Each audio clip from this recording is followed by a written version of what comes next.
today we are talking about how to add vent or pleat to the bottom of skirts for ease of movement. Last time we created this skirt, as you see in the photo, it's a bit long and it might be a bit difficult to move around. That's why we need to add an opening like a vent or a pleat at the bottom. If you want to see the fit for yourself, we can first add the actual fabric to this straight skirt. I use cotton gabardine for this skirt. Add it to the pattern pieces, bring the fabric to the object browser and then add it to my pattern pieces. Change the color of the fabric.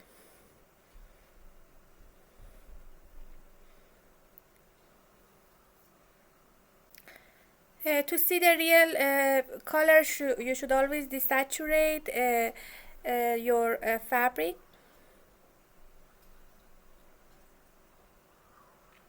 I also add a top just to make it like our model. This is the waist fitting bodice we had made before. I can put the link of this bodice and the straight skirt basic pattern, how we made it, in the description part. For the straight skirt, make sure you watch the video and save it as your basic pattern. We need it later for making other kind of skirts.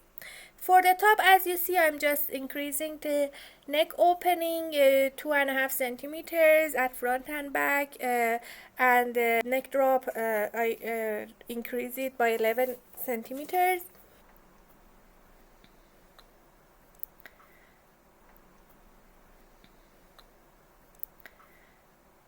To review the fit, you always should make sure particle distance is 5. That would give you more accurate fitting review. So the drape of fabric will change after you change the particle distance, as you see.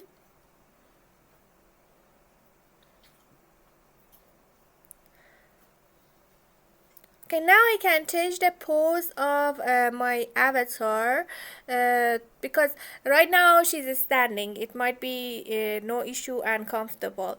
When we change the pose to a position in which legs are sitting apart, then we might see some difficulty. So I'll change the pose, and as you see, the fabric is stretched out. I use the fit maps, and as you see, there are so many red parts in the strain map, which shows that our garment is a bit tight on legs.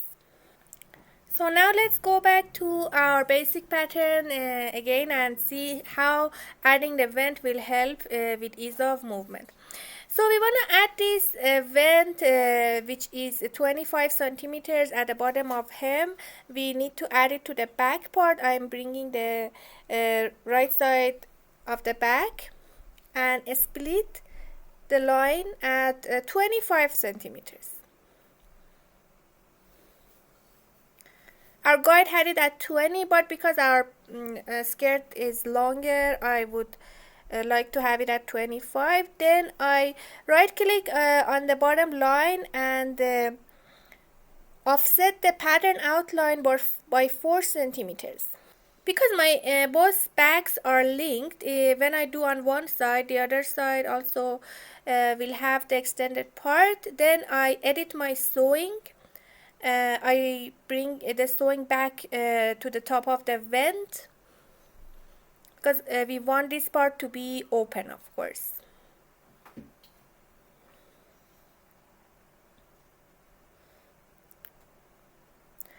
Then for sewing, as you see in our image, there is a slant sewing on top of the left side of back panel.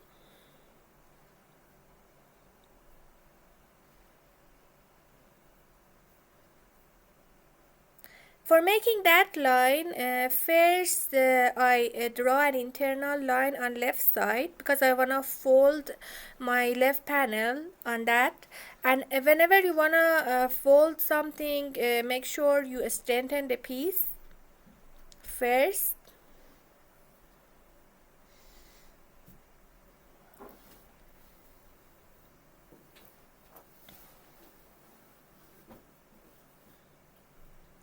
I also remove the link editing from my back pieces because I only want to fold the left side and I don't want to fold my right side advent part. So with the folding tool, I bring the extended part inside.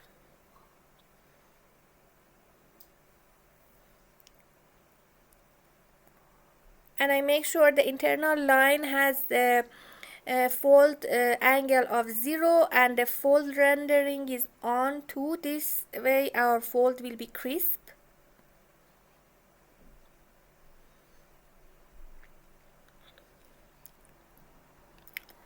Now for the sewing part, I draw some internal line from the corner of the vent. I make sure I have a 45-degree and I make sure both lines have same length. Then with the segment sewing tool, I sew these two lines together and simulate. As you see, our vent is sewn and our fold line is crisp. We can also create a top stitch by copy and mirror paste the internal line on the back. Mirror paste. And we sew this line to one of the internal lines we had before, and we can add the top stitch on top of it as well. With the top stitch tool, segment top stitch, I just add a top stitch on this line. Okay, our vent is done. We can check the fitting to see how it affected the ease of movement. Before that, I'm checking inside too and sew the top part of vents together as well. Okay, for checking fitting, I make sure all pieces have the correct particle distance. It should be 5.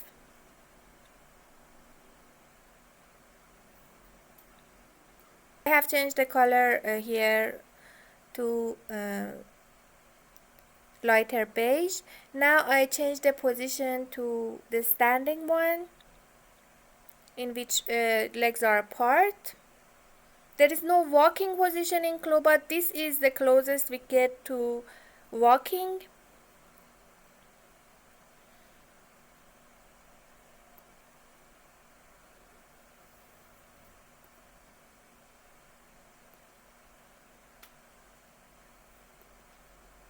Okay, as you see, when we turn on the strain map, we see much less red spots on our skirt, which shows our fit has improved and the comfort has improved. Okay, now we want to make a kick pleat. As you see in our diagram, the kick pleat is done at the center of back. And for that we need only one of the back pieces. I'm hiding the top part because I want to see the back more clearly.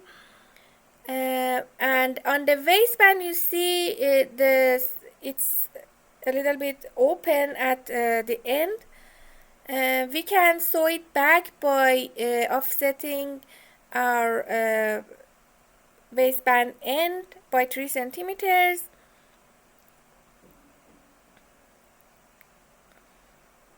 And with segment sewing tool, sew this internal line to the end of our waistband. Now it's cleaner. Okay. Now we can start making our kick pleat.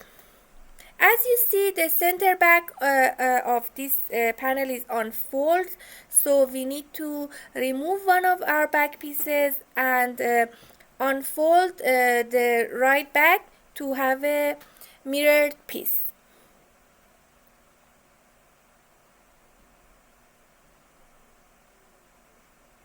For that, I first convert the hip line to baseline, remove the extra point, and right click on center back line and unfold with sewing first.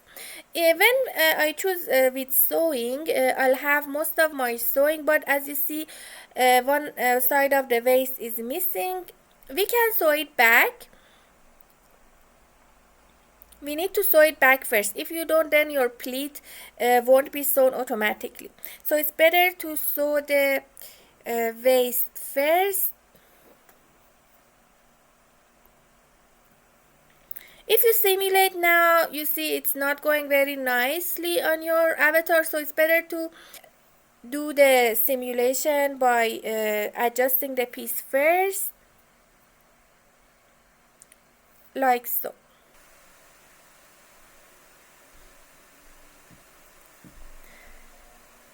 Okay, now we can add our pleat by picking the pleat tool that you see on the right column. I pick the pleat tool, but you see we cannot do it when we have the mirror piece. That's why I need to right click on the piece and remove the link editing. Now I can pick the pleat tool, go from top to bottom and pick the side which I want to pleat. Then you see in this panel we have options. Knife pleat is the same as kick pleat. We have box pleat and accordion pleat. So we pick the knife pleat and we give 6 centimeters at top and bottom. So our pattern is ready, but for simulation, first if we do simulation, you see your pleat goes in the wrong direction. So always when you wanna pleat something in cloth or fold something, strengthen the piece first and put it in the correct position. So I'm putting the piece on the correct position.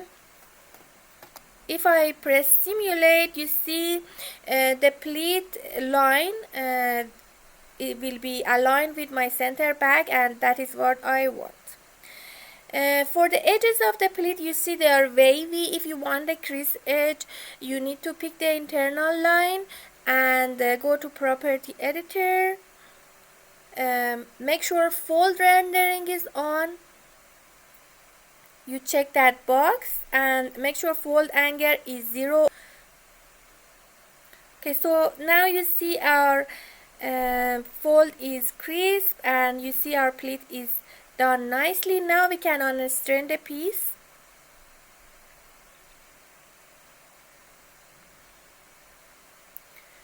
We can also sew the pleat up to any point we would like. On our diagram it's done on 20. Again, I want to do it at 25 from bottom because our skirt is longer. For sewing this piece, you need to draw another internal line on the place that is notched on our pattern.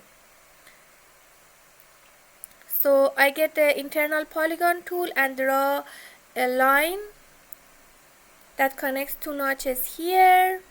Then I pick the free sewing tool, so from top to the point and on both sides.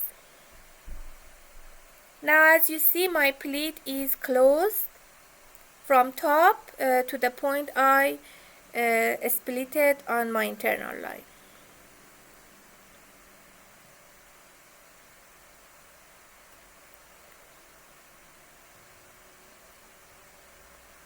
You see our waistline is a bit sitting low. That's why now I'm removing the stretch from my waistline and add it to the top of our waistband.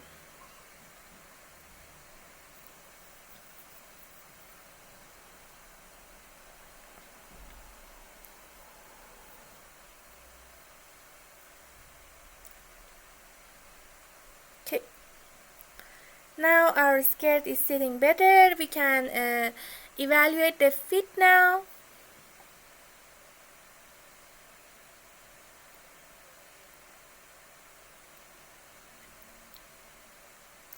Now I'm changing the pose to standing position with legs being far apart. Change the particle distance to 5. Okay, by turning on fit maps, we see we have less red points comparing to the time we didn't have any vent or pleats. Now we can start making the box pleat. I have brought back our basic pattern again, and I'm removing one of the back pieces again because our back should be cut on fold at center back. I convert the hip line to baseline, remove the extra point, and unfold with symmetrical sewing.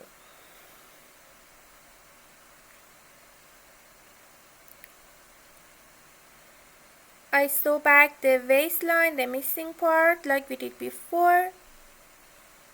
Rearrange my back piece again and adjust it.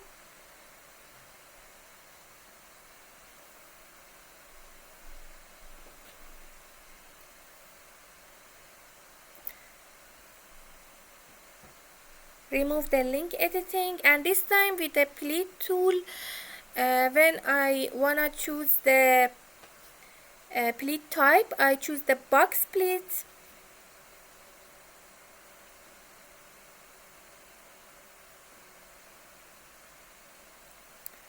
And again I give 6 centimeters on both sides. Claw automatically makes it double like a box pleat. As you see in our diagram, there are two 6 centimeters parts, and when we measure from each notches from each side of the back panel, we get 12 centimeters like our diagram. So again we need to reset our back piece, put it on the correct position, and also we need to strengthen the piece.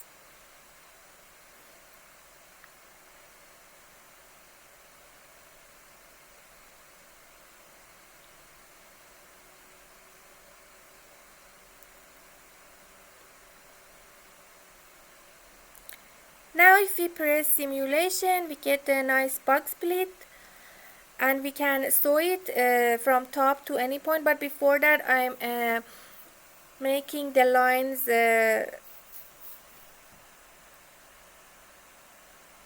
fold nicely with turning on the fold rendering on property editor. Then I split my internal line. As you see in the diagram, again it's mentioned 20. I'll go a little bit higher and split my line at 30.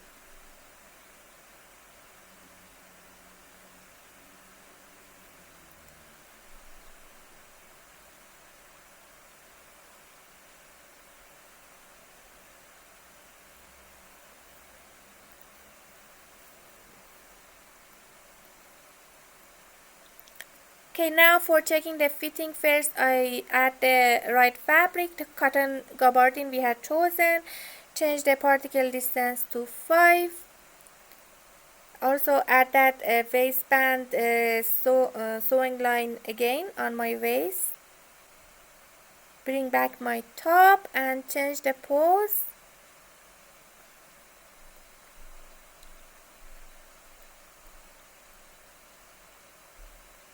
Okay, now I can turn on my fit maps. Again, we don't see many red points. Actually, we don't see any red points on our map, and our strain maps looks better comparing to the time we didn't have any vent or pleat on our skirt. If we see that still we have difficulty in movement or fit is not comfortable, we can always reduce the stitch line length. This way we will have more ease at hem of our skirt. Okay, our video is done here. We made the kick pleat and box pleat and vent. I hope you have enjoyed this video and learned new things. See you next Saturday with more fun skirts.